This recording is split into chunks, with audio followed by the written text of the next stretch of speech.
Hi, this is Will Knight. I'm your host of All About Nothing, and today my co-host is Victor. Hi, Will. How are you? Good. How are you? Good, thank you. And we're here at Victor's Gallery today in Chicago in the River North. So, Victor, tell everybody about this new artwork that's absolutely brilliant. So this is a show called Finding Center. It's a Madison-based painter named Zack Zdrale. And Zack is a very well-known figure painter.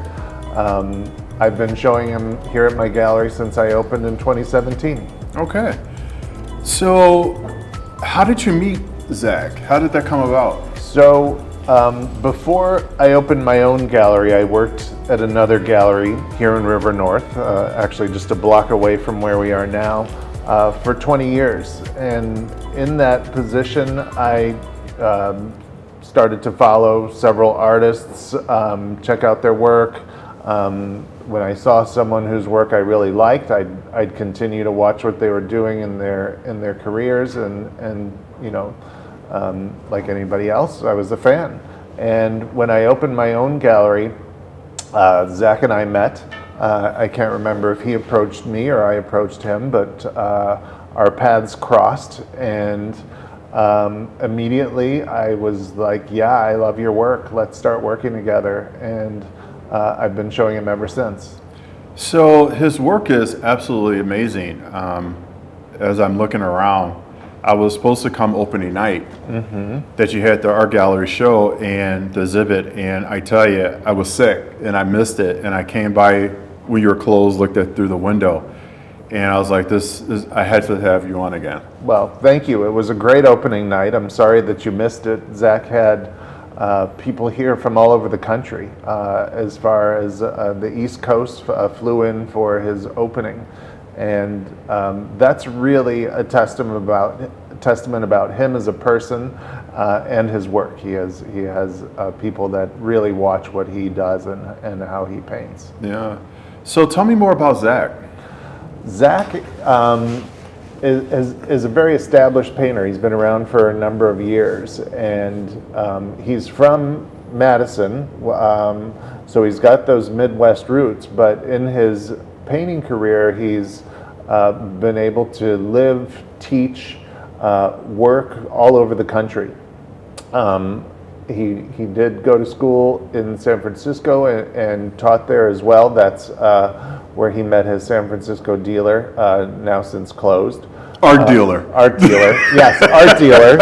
Sorry, yeah, we use that term freely in this world. Whenever I say dealer, it's art. Art.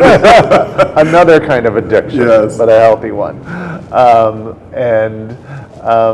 So Zack has built up a reputation and an audience internationally. I've sold his work all over the world. Okay. I love your gallery. It's absolutely beautiful. So tell me about your gallery. So this gallery, we're located in River North. I'd worked here since the 90s, and I love this neighborhood. I opened on my own in 2017 in this space that we're sitting in. And the gallery has exhibitions that rotate about monthly or bi-monthly, where we have several shows a year. Each time the gallery kind of transforms into a different space. Right now the gallery is actually painted a deep dark brown, and it will stay this color till the end of the year.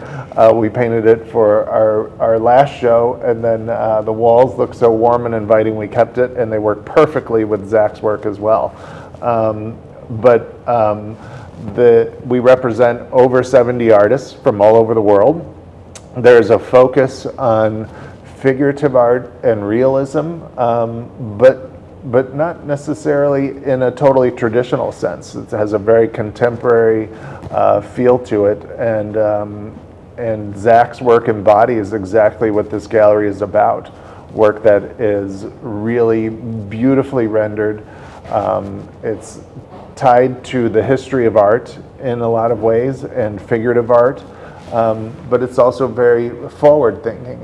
And when I look at an artist's work, I like to see all of those things, that connection to history, talking about today, but I also like to see it in the future, because people that I sell these works to, museums, collectors, everyday people.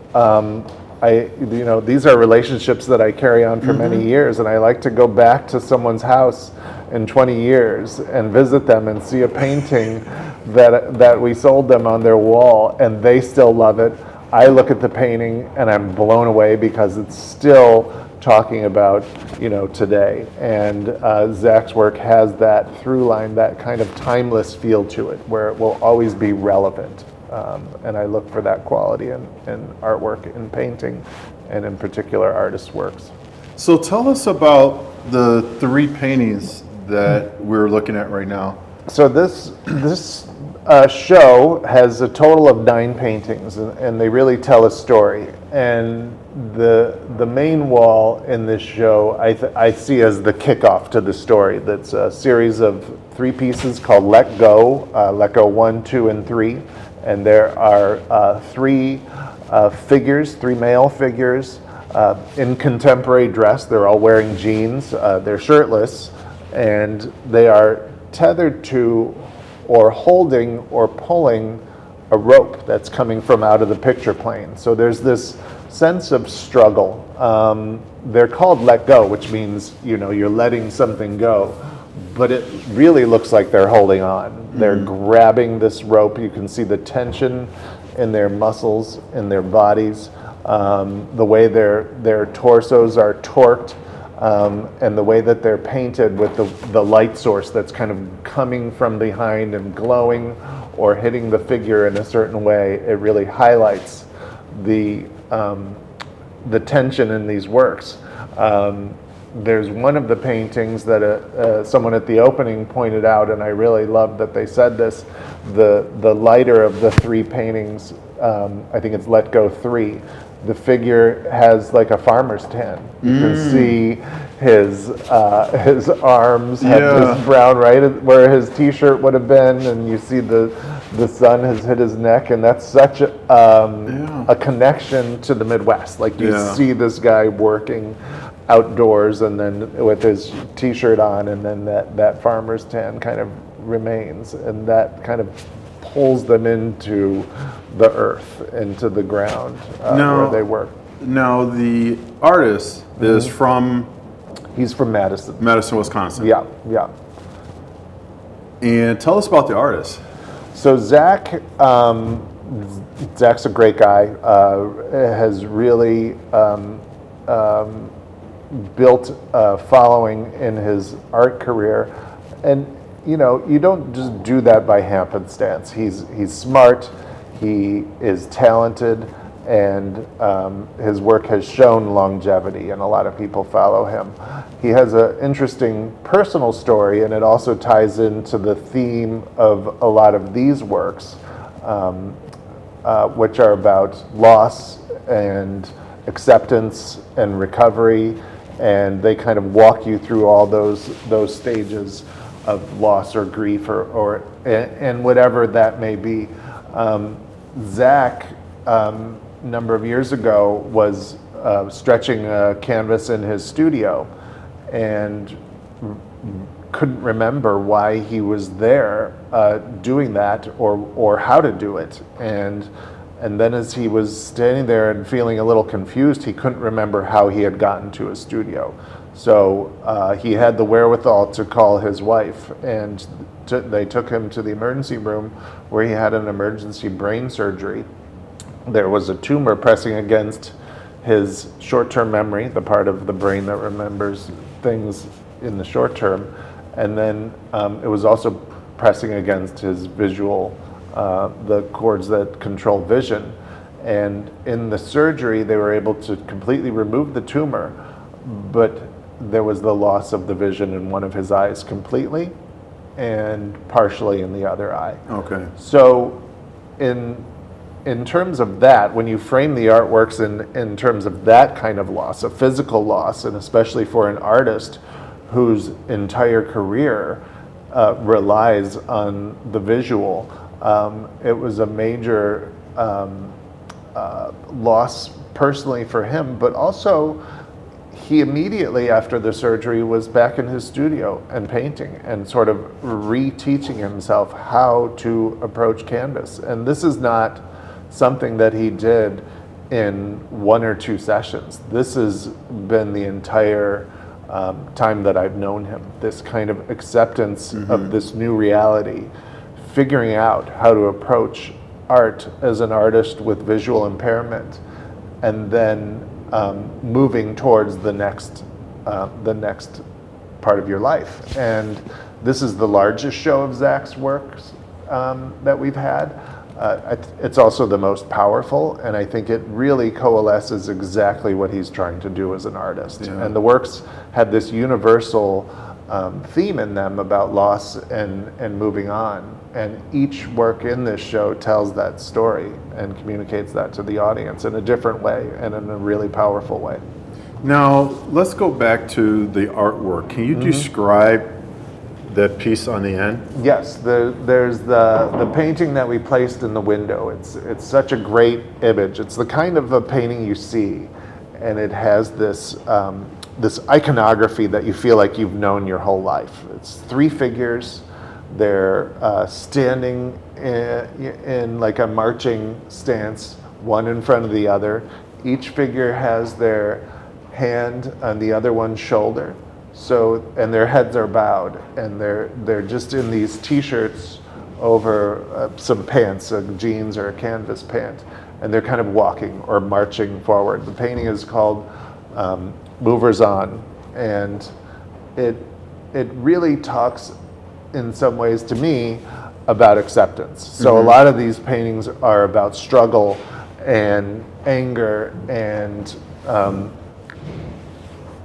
all of these different parts of loss or grief. This one is almost like maybe they're giving up or maybe they're letting go. Something in there is less about the struggle and more about the acceptance. And it's just such a powerful image of the 3 figures there. This artwork is unbelievable. People, you have to come down to Victor's Art Gallery in River North. How did you get your gallery started?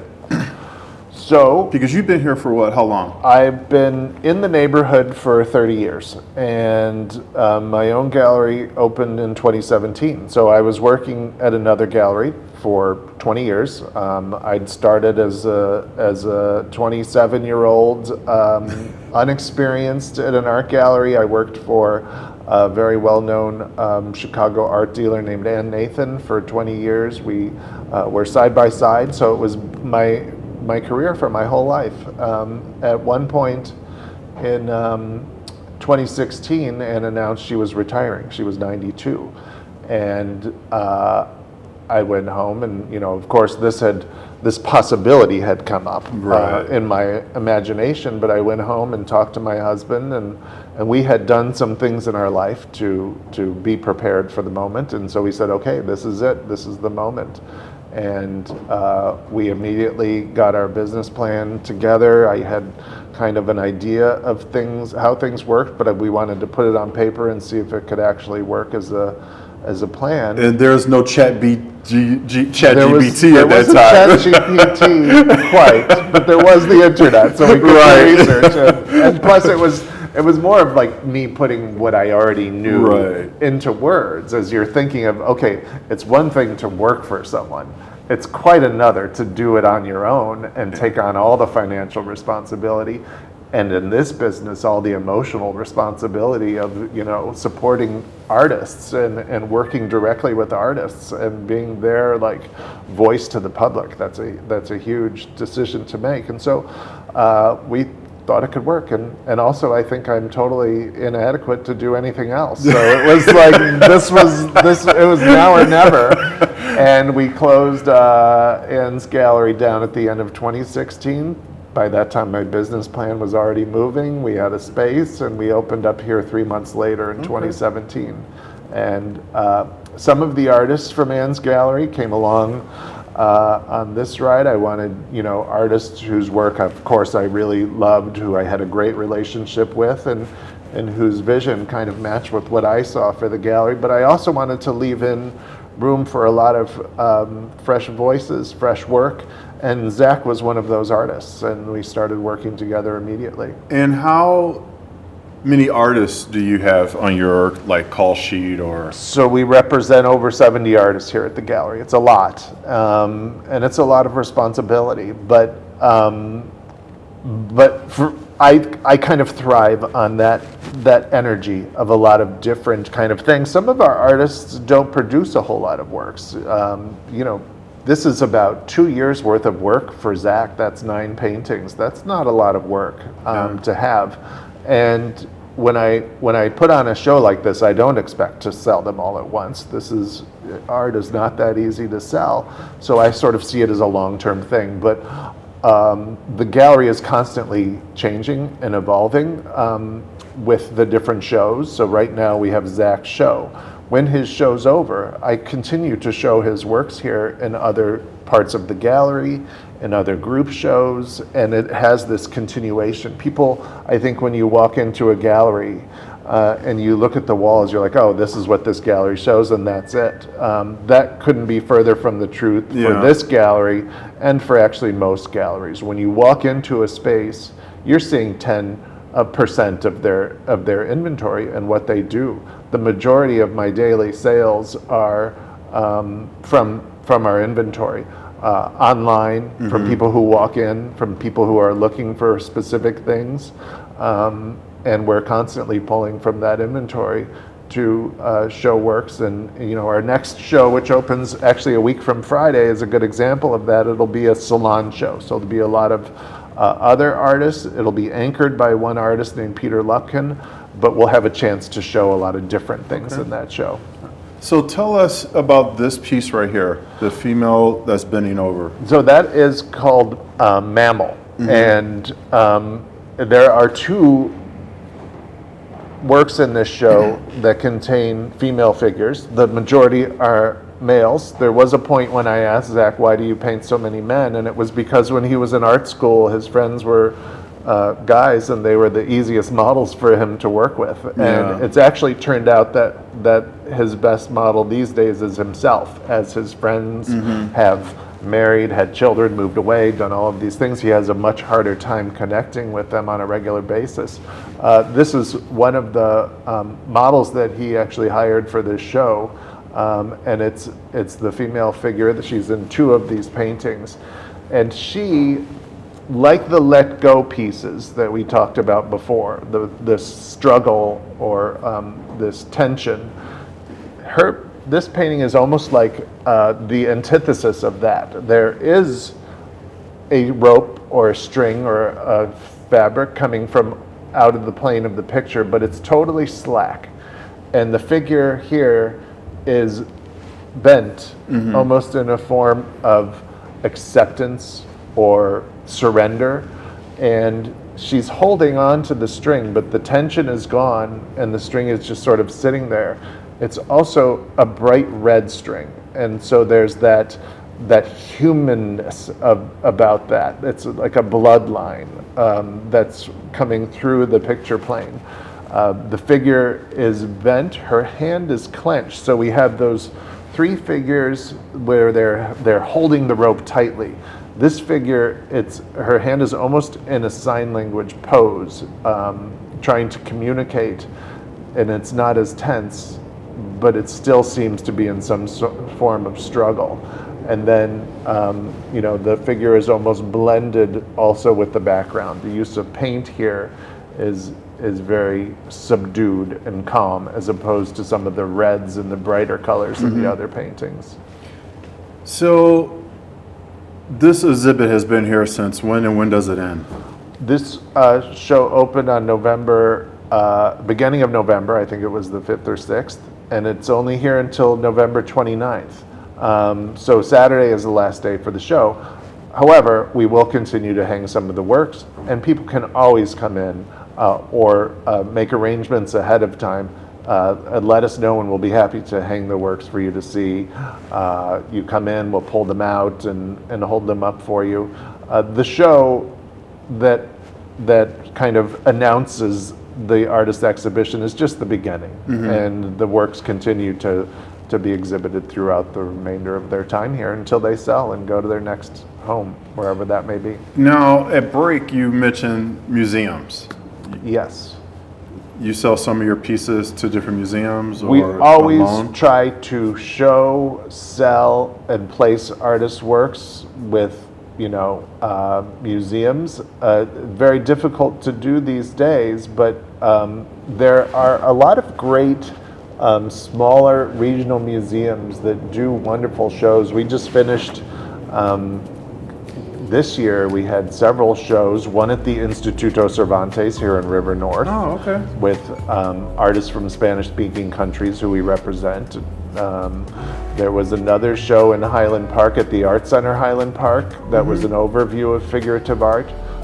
That was up for their spring exhibition and fundraiser. And then just last week, word came back from the University of St. Francis in Fort Wayne, Indiana, where we had a terrific show that was up for a few months.